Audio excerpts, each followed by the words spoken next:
कार्तिक के पावन महीना आ गइल बा भैया। आप लोग के छोट भाई अभय सिंह के एक छठ के एल्बम आइल बा, जेकर राइटर बारन रमन सिंह जी।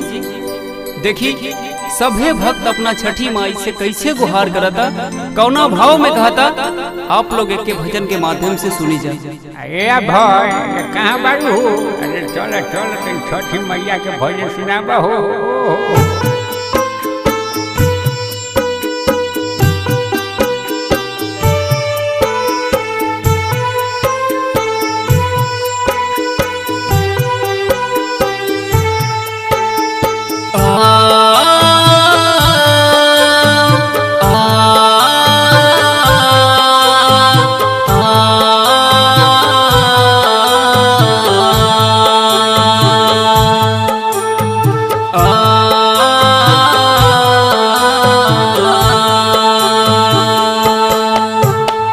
चलो छठी घाटे भइल रघ के बेर बा, पूजन के रे बेर बा, सूरज के दुआर बा हो। बाझिन पुकारे देव दुनु हाथ जोड़बा, रघ के रे बेर बा, पूजन के रे बेर बा हो।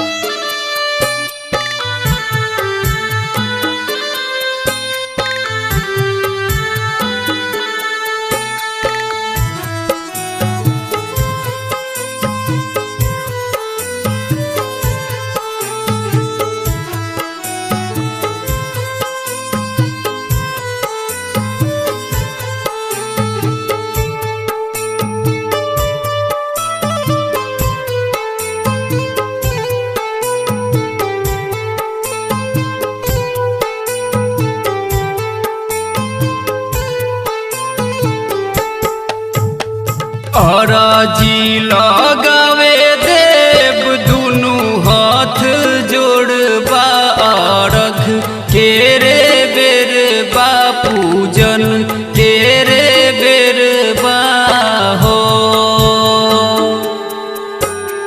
कोढ़िया पुकारे देव दिन दुपहरवा, रघ के रे बेर बा, पूजन के रे बेर बा हो।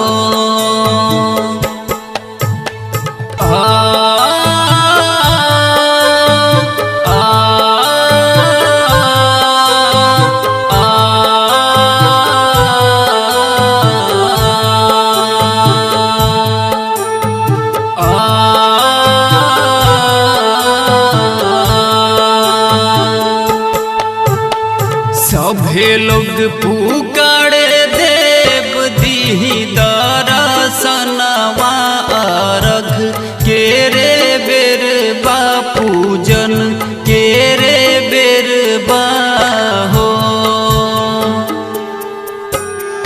दुखिया पुकारे देव निकली बाहरवा, रघ के रे बेर बा, पूजन के रे बेर बा हो।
धर मेंदार मांगेला बालकवा अर्घ के रे बेर पूजन के रे बेर हो।